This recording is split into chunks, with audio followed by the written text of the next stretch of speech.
ദൈവ തിരുനാമത്തിന് മഹത്വമുണ്ടാകട്ടെ. പരിശുദ്ധ ഔഗേൻ ബസേലിയോസ് കാതോലിക്ക ബാവായുടെ ചരമ ജൂബിലി ആഘോഷത്തോടനുബന്ധിച്ച് ചില കാര്യങ്ങൾ ഇപ്പോൾ ഞാൻ ഓർത്തുപോവുകയാണ്. അദ്ദേഹത്തിൻ്റെ ജീവിത കാലഘട്ടത്തെ 4 ഭാഗങ്ങളായി തിരിച്ച് ഓരോ കാലഘട്ടത്തിലും അദ്ദേഹം സഭയ്ക്ക് ചെയ്ത നന്മകൾ എന്താണ് എന്ന് നമുക്ക് പരിശോധിക്കാം. മത്തായി ശമ്മാശൻ, ഔഗേൻ റമ്പാൻ, ഔഗേന്മാർ തീമോത്തിയോസ് മെത്രാപ്പൊലീത്ത, ഔഗേന്മാർ ബസേലിയോസ് കാതോലിക്ക. ഈ 4 സ്ഥാനങ്ങളിൽ അദ്ദേഹം പ്രവർത്തിച്ച നിസ്തുലമായ സേവനത്തെ സംബന്ധിച്ച് ഞാൻ ഓർത്തു പോവുകയാണ്. ഷമ്മാശനായിരുന്ന കാലത്ത് മൃദുഭാഷിയായ അദ്ദേഹം, വളരെ ലളിതമായ ഭക്ഷണം കഴിക്കുന്ന അദ്ദേഹം കൃശഗാത്രനായിരുന്നു. പഠനവും ഉപവാസവും പ്രാർത്ഥനയും അദ്ദേഹത്തിൻ്റെ മുഖമുദ്രയായിരുന്നു. വളരെ ചെറുപ്പത്തിൽ തന്നെ അദ്ദേഹത്തെ മത്തായി ശമ്മാശനെ ഔഗേൻ റമ്പാൻ എന്ന പദവിയിലേക്ക് ഉയർത്തുകയാണുണ്ടായത്. അതേ തുടർന്ന് അദ്ദേഹം സീമ രാജ്യങ്ങളിൽ പോവുകയും അവിടെ താമസിക്കുകയും അവിടുത്തെ ദയറാ ജീവിതത്തിൽ ആകൃഷ്ടനാകുകയും ചെയ്തു. ഈ അവസരത്തിലെല്ലാം ധാരാളം വിശ്വാസ സംബന്ധമായ പഠനത്തിന് ഉതകുന്ന പുസ്തകങ്ങളും ലേഖനങ്ങളും അദ്ദേഹത്തിന് വായിക്കുവാനും സുറിയാനിയിൽ നിന്ന് അവ മലയാളത്തിലേക്ക് തർജ്ജമ ചെയ്യുവാനും എല്ലാം ആ ഭാഗ്യവാന് അവസരം ലഭിച്ചിട്ടുണ്ട്. 1920 ഔഗേന്മാർ തീമോത്തിയോസ് എന്ന പേരിൽ കണ്ടനാട് ഭദ്രാസനത്തിന് വേണ്ടി അദ്ദേഹത്തെ മെത്രാപ്പൊലീത്തയായി വാഴിച്ചത്. എന്നാൽ ആ കാലത്ത് മലങ്കര സഭയിൽ പാത്രിയർക്കീസ് വിഭാഗമെന്നും കാതോലിക്കോസ് വിഭാഗമെന്നും 2 ചേരിയായി സമരവും വ്യവഹാരങ്ങളും നടന്നു വരികയായിരുന്നു. 1912 മലങ്കരയിൽ സ്ഥാപിതമായ കാതോലിക്കേറ്റിനെ മനസ്സ അംഗീകരിച്ച ആളായിരുന്നു വാസ്തവത്തിൽ ഔഗേന്മാർ തീമോത്തിയോസ് മെത്രാപ്പൊലീത്ത തിരുമേനി. അദ്ദേഹം റമ്മാനായിരിക്കുന്ന കാലത്ത് 1912 നിലണത്ത് വെച്ച് കാതോലിക്ക സ്ഥാനാരോഹണം നടക്കുമ്പോൾ ആ വാഴ്ച ശുശ്രൂഷയിൽ ഔഗേൻ റമ്പാനും പങ്കെടുത്തു എന്നുള്ളത് ഈ സഭയുടെ സ്വാതന്ത്ര്യത്തിനും വളർച്ചയ്ക്കും കാതോലിക്കേറ്റ് എത്രമാത്രം ആവശ്യമാണെന്ന് അദ്ദേഹം ചിന്തിച്ചിരുന്നു എന്നുള്ളതിന് ഒരു തെളിവാണ്. സഭയിലുള്ള ഈ ഭിന്നത ഏതു വിധത്തിലെങ്കിലും പരിഹരിക്കുവാൻ അശ്രാന്ത പരിശ്രമം നടത്തിയ ആളാണ് ഔഗേൻ തീമോത്തിയോസ് മെത്രാപ്പൊലീത്ത തിരുമേനി. ആലുവയിൽ നടന്ന സഭാ സമാധാനത്തിന് വേണ്ടിയുള്ള വട്ടമേശ സമ്മേളനമെല്ലാം അദ്ദേഹത്തിൻ്റെ താല്പര്യത്തിലും ഉത്സാഹത്തിലും നടന്നതാണ്. എന്നാൽ പാത്രിയർക്കീസ് ബാവായും അദ്ദേഹത്തെ അനുകൂലിക്കുന്നവരും അതിന് യാതൊരു താല്പര്യവും കാണിക്കാതെ വിട്ടുവീഴ്ച ചെയ്യാതെ സമാധാനം കൈവരാൻ പ്രയാസമാണ് എന്ന് ബോധ്യമായ ഔഗേൻ മെത്രാപ്പൊലീത്ത തിരുമേനി തൻ്റെ ഭദ്രാസനത്തിൽപ്പെട്ട അനേക വൈദികരും ജനങ്ങളും എല്ലാവരും ഒരുമിച്ച് ചേർന്ന് ആലോചിച്ച് 1942 മലങ്കരയിലെ കാതോലിക്കേറ്റിൻ്റെ കീഴിലേക്ക് സ്വയം മാറുകയാണ് ചെയ്തത്. അതേ തുടർന്ന് പാത്രിയർക്കീസ് ബാവ ഔഗേൻ തിരുമേനിയെ മുടക്കുകയും അദ്ദേഹത്തെ കാതോലിക്ക പക്ഷത്തെ ഒരു മെത്രാപ്പൊലീത്ത എന്ന നിലയിൽ തള്ളിക്കളയുകയും ചെയ്തു.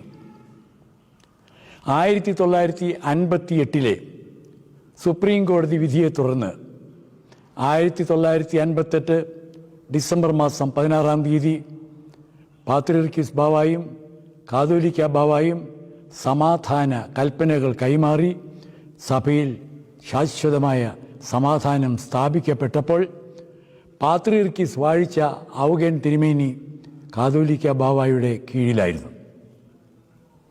അങ്ങനെ കാതോലിക്ക ബാവയുടെ കീഴിലേക്ക് 42 മാറിയതിൻ്റെ പേരിൽ ഔഗേൻ തിരുമേനി പാത്രിക്കീസ് ബാവായാൽ മുടക്കപ്പെട്ടിരുന്നുവെങ്കിലും ആ കാതോലിക്കായി അദ്ദേഹത്തിന് കീഴിലുള്ള മെത്രാപ്പൊലീത്തമാരെയും പാത്രിക്കീസ് ബാവ 58 സ്വീകരിച്ചതോടുകൂടി ഔഗേൻ ബാവായുടെ മുടക്ക് തെറിച്ചുപോയി എന്ന് പറയുന്നതാണ് ഏറ്റവും ഉചിതം. 1962 ഈ ഔഗേൻ ബാവായി തന്നെ ഔഗേൻ തിമോത്തിയോസ് മെത്രാപ്പൊലീത്തായെ നിയുക്ത കാതോലിക്കയായി തിരഞ്ഞെടുത്തു. 1964 ഗീവർഗീസ് ദിദിയൻ ബാവ തിരുമേനി കാലം ചെയ്തതിനെ തുടർന്ന് ഔഗേൻ തിമോത്തിയോസ് മെത്രാപ്പൊലീത്തായെ കാതോലിക്കയായി സ്ഥാനാരോഹണം ചെയ്യേണ്ട ആവശ്യം വന്നു. പാത്രിക്കീസ് ബാവായും മലങ്കര സഭയും തമ്മിൽ യോജിപ്പില്ലായതുകൊണ്ടും സമാധാനം നിലനിൽക്കുന്നതുകൊണ്ടും മലങ്കര സഭ യാക്കോബ് തുര്യൻ പാത്രിക്കീസ് ബാവായെ മലങ്കരയിലേക്ക് ക്ഷണിച്ചു. കോട്ടയത്ത് MD സെമിനാരി ഹൈസ്കൂളിൻ്റെ വിശാലമായ കോമ്പൗണ്ടിൽ സജ്ജമാക്കിയ പന്തലിൽ വെച്ച് യാക്കോബ് തൃതീയൻ പാത്രിക്കീസ് ബാവായുടെ പ്രധാന കാർമ്മികത്വത്തിൽ 1964 മെയ് മാസം 22 ഔഗേൻ മാർ തിമോത്തിയോസ് മെത്രാപ്പൊലീത്തയെ പൗരസ്ത്യ കാതോലിക്കയായി സ്ഥാനാരോഹണം നടത്തി. അന്ന് ആ മദ്ബഹായിൽ വന്യ കോരത് മൽപ്പാനച്ഛനോടുകൂടി ശുശ്രൂഷിക്കുവാൻ ഭാഗ്യം ലഭിച്ച ഒരാളാണ് ഞാൻ. ഒരു ഷമ്മാശൻ മാത്രമേ അന്ന് ആ മദ്ബഹായിൽ പ്രവേശിച്ചിട്ടുള്ളൂ. അത് ബലഹീനായി ഞാനാണ്.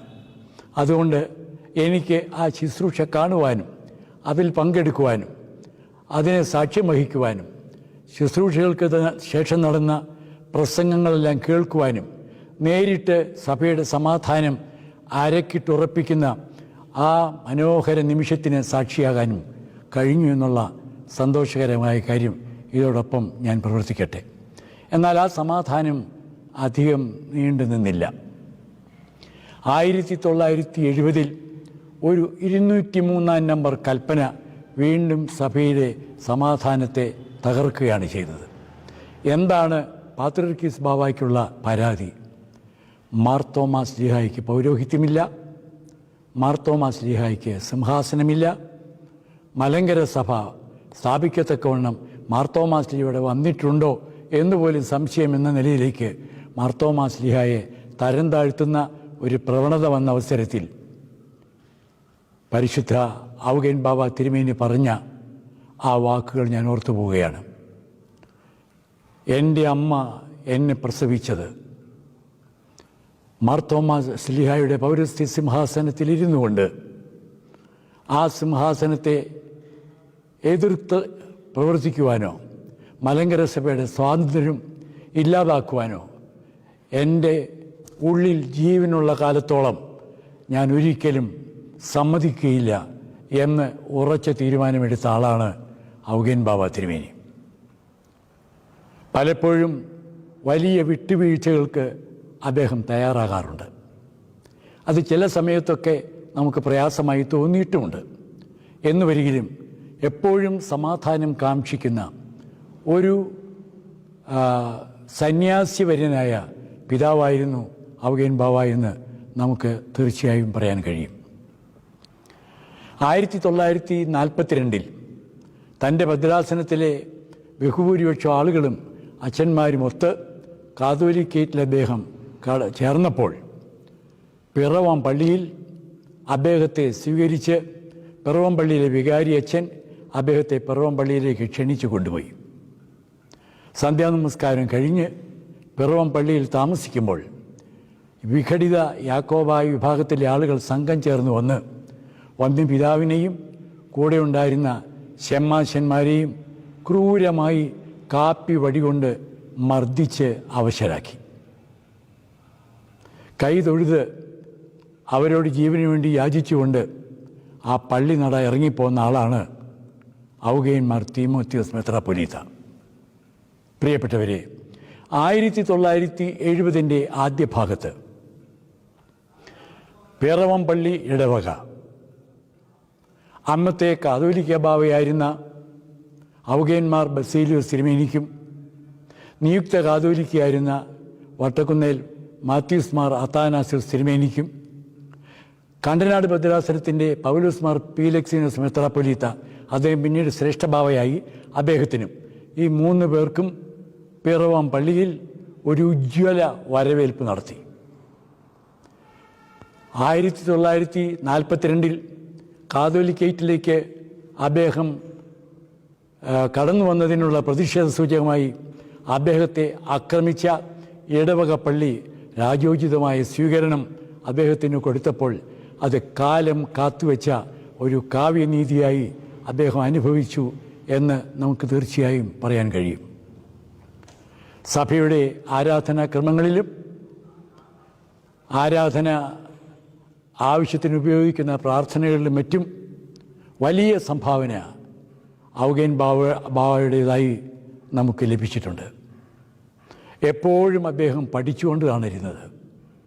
ഏതൊരു സമയത്തും അദ്ദേഹം വായനാശീലമുള്ളവരായിരുന്നു.